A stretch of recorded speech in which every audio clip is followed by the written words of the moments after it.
আমার স্বামী যদি লড়াইয়ের ময়দানে যে শহীদ হয়ে যায়, তবে আমি হব শাহাদাতের বিবি, আমি হব শহীদের বিবি। যারা আল্লাহর দ্বীনের পথে শহীদ হয়ে মারা যায়, আমার আল্লাহ তাদের বিনা হিসাবে জান্নাত দিয়ে দেয়। নারে তাকবীর! আমার ভাইয়ের, আমার বন্ধুরা, আমি মনিরউদ্দিন আপনাদের বলতে চাই, আপনারা বাড়ি চলে যাবেন আমি বুঝতে পারছি, রাত্রি অনেক গভীর হয়, ঘড়িতে 1টা বাজতে যায়, কিন্তু আমি আপনাদের হাত জোড় করে একটা কথা বলি, আজকে যদি আমার কথাটার ইজ্জত করেন, আল্লাহ আপনার ইজ্জত সম্মান করবে। আজকে যদি আমার কথার অসম্মান করে চলে যান, আপনাকে বাজারে ঘাটে ও কোনো জায়গায় আপনাকেও বেজ্জতি হতে হবে। কেন? নবীর হাদিসের মধ্যে পাওয়া যায়, তুমি যদি আমার মাকে কাঁদাও, তোমার মাকে কাঁদতে হবে। তুমি যদি আমার বিবিকে বিধবা বানাও, তোমার বিবিকে বিধবা হতে হবে। তুমি যদি আমার ছেলেকে ইয়াতিম বানাও, তোমার ছেলেকে ইয়াতিম হতে হবে। আপনারা যদি আমার কথার অসম্মান করে চলে যান, আপনাদেরকে অসম্মান করতে হবে। এটা কোনো বরদোয়া নয় রে, এটা আমার নবীর থিওরি, এটা বরদোয়া না। একটু ধৈর্য ধরুন, আমি কথাটা কি বলতে চাইছি শেষ উইকেটটা শুনে চলে যান। আমার ভাইয়ের, আমার বন্ধুরা, আমার আব্বাজান, সোনার চানেরা, আমার শিক্ষিত বুদ্ধিজীবীগণ, তবে আব্দুল্লাহ বিন রাওয়াহা এবং তার বিবি সাহেবা জান্নাতের লোভে পড়ে, নবীর মহাব্বতে পড়ে, নবীর ভালোবাসায় পড়ে নিজের সোহাগ রাত্রের স্বামীকে বিদায় দিয়ে দিল, সোহাগ রাত্রের বিবিকে রেখে শহীদের দারু যাই চলে গেল, লড়াইয়ের ময়দানে চলে গেল। এই ছিল তাদের জান্নাতের লোভ, এই ছিল তাদের নবীর প্রতি ভালোবাসা। আমার ভাইয়ের, আমার বন্ধুরা, এই মুসলমানের আজকে কেন লাঞ্ছিত, এই মুসলমানের আজকে কেন বঞ্চিত? এরা ঘন্টার পর ঘন্টা ওয়াজ শুনে, যখন নবীর হাদিসকে সামনে রেখে রাসূল বলেছেন, মান বানা লিল্লাহি মসজিদান বানাল্লাহু লাহু বাইতান ফিল জান্নাত, হাদিসের আগাল বুঝলো না, হাদিসের পাছা বুঝলো না, হাদিসের মধ্যখানটা মসজিদ শব্দটা বুঝতে পারলো, নিজেও পালালো, বন্ধু কাউলিয়া পালালো। চলবে? মুলবি এখন মসজিদ কহে দিয়েছে, আর ওয়াজ হবে না, চান্দা করবে। হাদিসটার আগা দিকেও বুঝলে না, হাদিসের পাছা দিকেও বুঝলে না, এর মানে কি তাও জানলে না, খালি মসজিদ ও মসজিদ কথাটা চিনে, মসজিদ কথাটা বুঝে। যেমনি দেখবেন না মুলবি সাহেবেরা ওয়াজ করছে, কান খাড়া করে লেট পেটে শুনছে, কেউ ফের আবার এরকম করে কাঁদছে। আর যখনই মুলবি সাহেব বলেছে, মান বানা লিল্লাহি মসজিদান বানাল্লাহু লাহু বাইতান ফিল জান্নাত, আগা দিকেও বুঝলো না, পাছা দিকেও বুঝলো না, মসজিদ শোনা মাত্রই কইছে চলবে, আর ওয়াজ হবে না, বুঝতে পারিস না, এখন কালেকশন করবে। ও গেল সেন্টাগো টেনেলে চলে গেল। আল্লাহ লানাত পড়বে তোর উপরে। আমি মনিরউদ্দিন আমার পকেটের কলম দিয়ে লিখে দিচ্ছি, তুই আল্লাহর ঘর মসজিদের দুশমন।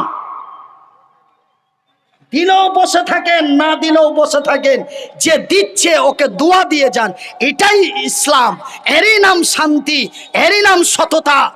তুমি তো 2 টাকা দিবে না, তোমার বন্ধু 2 কথা শুনে 5 টাকা দিবে কি ওকে তুমি টেনে লে চলিয়েছ। আর তুমি নবীর দরদি, তুমি নবীর ভালোবাসা উম্মত, মসজিদ কথা শুনতেই তুমি উঠে পালাচ্ছ, তোমার বিহাইকে তুলে লিয়া পালাইছ। বুড়া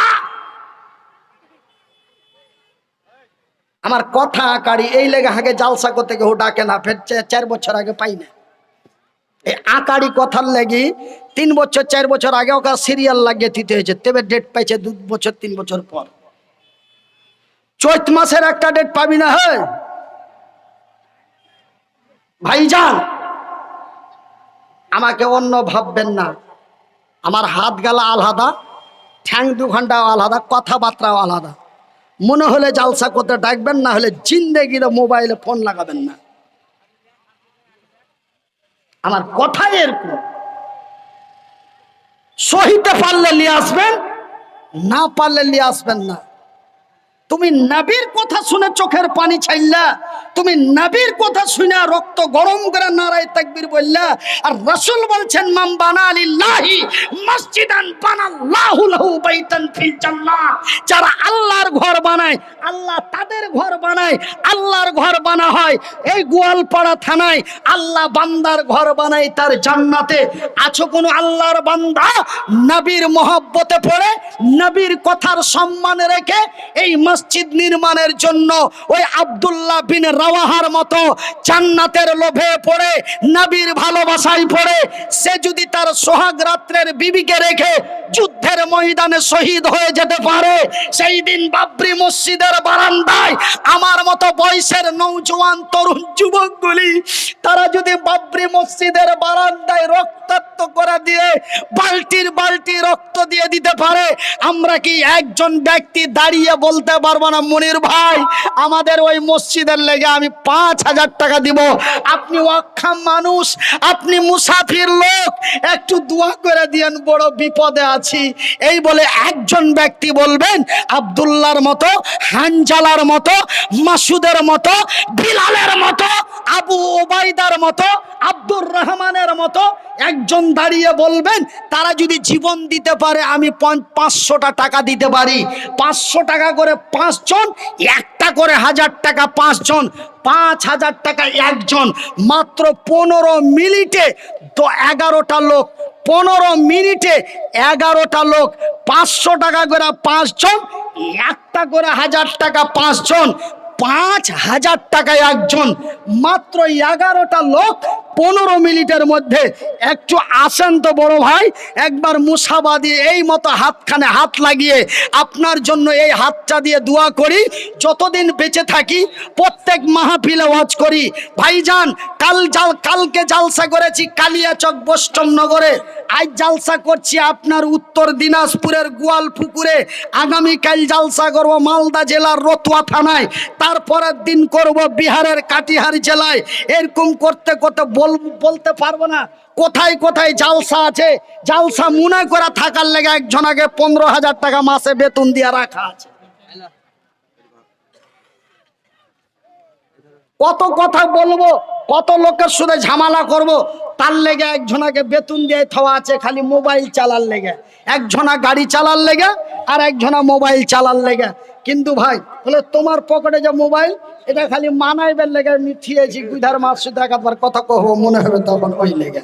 হ্যাঁ, একজন 1,000 টাকা, আর একজন 1,000 টাকা, আর একজন 500 টাকা, আর একজন 500 টাকা, আর একজন 500 টাকা।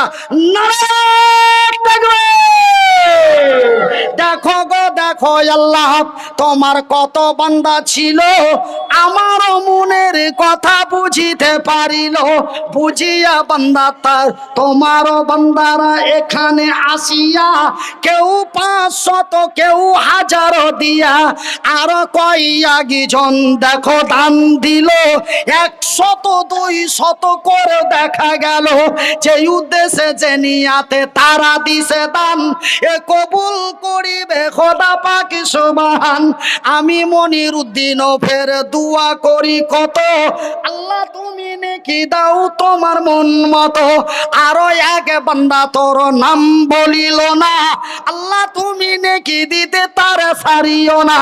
আরো এক বান্দা তোর বেনামিতে এলো, পরিমাণে 1,500 টাকা দিয়া গেল। আরো এক ভাই আমার সামনে হইতে 500 টাকা দিল মসজিদ বানাতে, মসজিদ বানাবো বলে দিয়া দিল দান। লিয়াই বাপু লিয়াই। হ্যাঁ, কি নাম বাপ? নাম বেনামিতে দেখো বাপ নাম বলিল না, আল্লাহ তুমি নেকি দিতে তার সারিও না। বেনামিতে দেখো বান্দা তোমারও এসে গেল, পরিমাণে টাকা 1,000 দিল। এমন অসহায় ছেলের হাতে দিল দান, কবুল করো গো খোদা পাক সুবহান। আরো একজন ফের 100 টাকা, আল্লাহ তুমি হয়ে যাও তার প্রতি শাখা। যে উদ্দেশ্যে যে নিয়াতে দান দিয়া দিল, সকলের দান খোদা করো হে কবুল। আমি মনির উদ্দিন ফের দোয়া করি কত, আল্লাহ তুমি নেকি দাও দাও তোমার মনের মতো, আমিন সুম্মা আমিন। কই মেম্বার আছে না বাঁধে গেছে? রানিং মেম্বার কই ও সারপাট মেরে দিয়েছে। আচ্ছা কি নাম? ইনফিজ আলম। আলম সাহেব।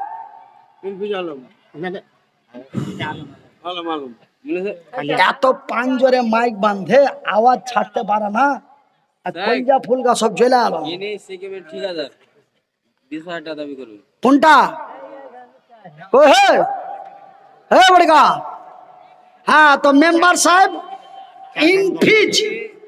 ইনফিজি দেখো মেম্বার না, মেম্বারের নাম পাওয়া গেল, 2000 টাকা ফেরত দিয়ে চলে গেল।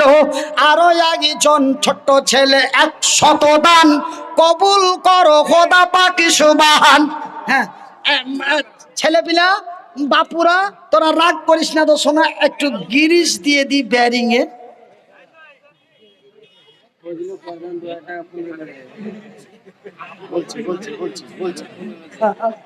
ছোড়ারা হাসছে কেন এত বা?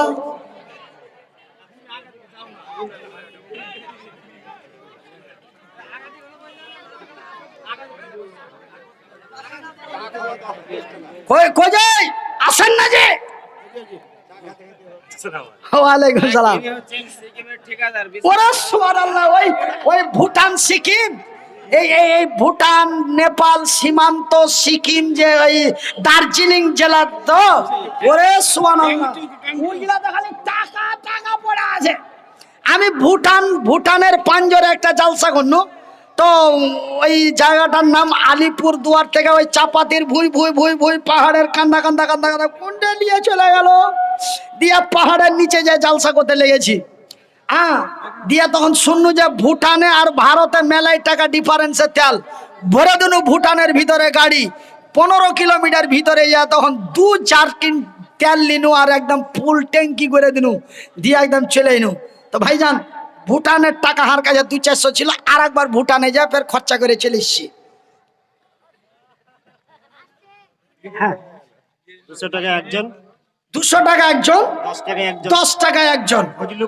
ফজলু প্রধান মানে ফোন পে 2000 টাকা। আচ্ছা হ্যাঁ এদিকার মেম্বার প্রধান, ওই মেম্বারটাকে প্রধান করে দিলে মনে হয় ওই মামাই তো ভাই 20,000 টাকা দিত। হ্যাঁ তো ভাই বলেন ভাই, একটু বলে দেন ভাই, সময় নষ্ট করিয়েন না। আর লোকজন উঠে পাঠা পালাইছে, তো আমি কিন্তু একটু মুছে পাক দিছি যে মানে পুয়াল পাতান প্যান্ডেল খালি হয়ে গেলে এই মৌলানাকে বলবো যে লোকজন নাই, ছেড়ে দিছি। হ্যাঁ তো বলে দেন দুয়াটা দিয়ে দিস। হাস এরা কি 2000 বলে মানে যে কি এরা কসম করে আছে নাকি? মেম্বারও 2000, প্রধানও 2000, ঠিকাদারও 2000। তবে আর মান মর্যাদাটা থাকলো কোনটা? ওই গাঁর বক্তার বাহিরের বক্তার তবে ডিফারেন্সটা কি থাকলো? আরে গাঁর বক্তা যতখানি হাদিস কোরআন জানে, আর দূরের বক্তা অতখানি হাদিস কোরআন জানে। একে দিছে 1500 আর ওকে দিছে 1500, মানে 15,000। কেন? এটাই তো দাম কম বেশি, এটাই তো মান ইজ্জতের ব্যাপার। তুমি তবে ঠিকাদারি কি হলে যদি প্রধানের হাতে হাত মিলাইলে দেখিয়ে দিতে হবে, মামাইদা ভাই দেখিয়ে দিতে হবে। আল্লাহর রাসূল বলেছেন দিনের ব্যাপারে ইবাদতের ব্যাপারে হিংসা করতে হবে। তুই কিসের প্রধান? আমি তোর থেকে যদি 5000 না দিতে পারি তো আমি রব্বুলের জন্ম বাটা লই। এই ব্যাপারে হিংসা করতে বলছেন আল্লাহর রাসূল। নারায়ে তাকবীর। হ্যাঁ প্রধানকে দেখিয়ে দিয়েছে, দে মামাইদা ভাই ঠেকিয়ে দে। হ্যাঁ দিয়ে দিবে, টাকা দিয়ে দিবে। হ্যাঁ ক্যাশ দিয়ে দিছে একদম। দাও যে ভাই দেন ভাই, হাতে নিয়ে দুয়া ঝেড়ে দি। দুয়া যা আছে খুল, ভাতি যা গেট খুল, দুয়া যা আছে দিয়ে চলে যাবো। নারায়ে তাকবীর। ছেলে পিলা জোরে বলি নারায়ে তাকবীর। হ্যাঁ ঠিকাদার ভাই নাম কি? মোহাম্মদ আলম। এ মোহাম্মদ আলম বান্দা তোমারও ছিল, আমারও মনের ব্যথা বুঝিতে পারিল। মেম্বার প্রধানের খবর আমার রাগ খুব। তুমি কি ভোট দাও না? ভোট দি না মানে? আমি একবার পঞ্চায়েত সমিতি থেকে টিকিট নিয়ে দাঁড়িয়েছিলাম, প্রায় 55,000 টাকা খরচ করেছি। হ্যাঁ জিতবো মানে কেন জিতবো? জুতা জুতা দলে কি দাঁড়াল ছিল যে জিতবো? জুতা দলে দাঁড়াইলে তো এক বাক্যে জিতে নিব, কিন্তু হারা দলে দাঁড়িয়েছি মদের বিরুদ্ধে। দুধ চাই মদ চাই, মদ চাই না দুধ চাই, অশান্তি চাই না শান্তি চাই, এই দলের টিকিট নিয়ে দাঁড়িয়েছিলাম। আপনাদের দোয়ায় আল্লাহর দয়ায় মেলাটি ভোট পেয়েছিল আলহামদুলিল্লাহ। হ্যাঁ, তো কেনা বলবেন যে ওয়ার ঘবরের রাগ কেনা? ওয়ার ঘবরের রাগ হলো ভাইজি এই হ্যান্ডিক্যাপ সার্টিফিকেট বুকা বাড়া করে বেরিয়ে নিয়েছে। এগুলা লোকের যেগুলা হক, এই হক গালা এরা পায় না, কিন্তু যার গে দুতলা তিনতলা বাড়ি আছে, মেম্বারের 14 বংশ পাইলে, প্রধানের 14 পিঢ়ি পাইছে, কিন্তু গাঁর গরিব লোকটা পায় না। আর দেখেন টাকার বেলায় 2000, আর দেখেন বিদেশে যে পড়ে ছেলে বিলে খাচ্ছে 5000 টাকা দিয়ে দিলে কষ্ট করা টাকা। আর মেম্বার প্রধানের টাকা তো খালি কলম চালিয়ে দিলে, ওখানে 4.5 লাখ বাজেট করলে 1.5 লাখ খরচ করলে, বাকি ওরা ওরা ভাগ করে নিলে। আমি জানি না লিখে গেলে ওর সাথে যে আর ভালো বন্ধু তালি আছে। হ্যাঁ, আমার তজিমুল বাঙ্গাল সাহেব এখন মন্ত্রী হয়েছে, এমএলএ। তারপরে মুস্তাক আলম সাহেব আর মামু হইলো। তো ভাইজান, হ্যাঁ, আলম মোহাম্মদ আলম বান্দা তোমার আসিয়া এ 5000 টাকা দিল মসজিদের লাগিয়া, এ মসজিদ বানাবো বলে দিয়া দিল দান, এ কবুল করো গো খোদা পাক সুবহান। আরো 2-3 জনের নাম গেলাম ভুইলা, আল্লাহ তুমি নেকির পাতা লাউ যে তুলা, যে উদ্দেশ্যে যে নিয়াতে তারা দিল দান, এ কবুল করিবে খোদা পাক সুবহান। আরো আগে বান্দা তোর দেখো আইসা গেল, আল্লাহু আকবার। আর খালার মধ্যে থেকে একজন আল্লাহর বান্দী 300 টাকা পাঠালে, সুবহানাল্লাহ। আচ্ছা আচ্ছা আচ্ছা 400 টাকা, সুবহানাল্লাহ। আরো আগে বান্দি তোর আড়ালেতে ছিল, এ 400 টাকা ফেরে দিয়া পাঠাইলো।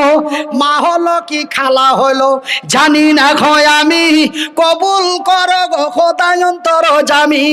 আমার মায়ের মতো মনে হয় মা আমার হলো, 4 টাকা ছিল আঁচল থেকে খুইলা দিল। বেচারি 500 টাকা দিব মনে করেছিল, কিন্তু নাই। আরে এরকম ছেলেটার হাতে দিবি না তো কার হাতে দিবি রে? হ্যাঁ, এত গেলা মেয়ে লোকের মধ্যে কাউরি জানে দয়া হলো না। এত শক্ত দিলের বেটি ছেলে এখানে জালসা শুনতে আসছিল। হ্যাঁ, একটা হাড় মার মতন কুন্ডে কুনাতে বসছিল। বেচারি মা আমার 500 টাকা দেওয়ার মনে ছিল, কিন্তু খালার কাছে নাই। ও তো 50-60 টাকা আছে, ছেলে পিলে জিলাপি টিলাপি নিয়ে যাবে না, তো ওটাও দিয়ে দিত। সুবহানাল্লাহ। হাই রে বান্দি তোর আড়ালেতে ছিল, পরিমাণে দেখো টাকা 500-400 দিল, যে উদ্দেশ্যে যে নিয়াতে দিয়া দিল দান, এ কবুল করিবে খোদা পাক সুবহান। আরো আগে বান্দা তোর সামন হইতে 500 টাকা দিল মসজিদ বানাতে, মসজিদ বানাবো বলে দিল দান, কবুল করিবে খোদা পাক সুবহান। 2 জনে 100 করে 200 দিল, এই দান খোদা তুমি করো হে কবুল। আরো আগে জনে ফের টাকা দিল 20, আল্লাহ তুমি তার দিও জান্নাতের ফিস। সারিউল মায়ের নামে মা আছে না নাই? আছে।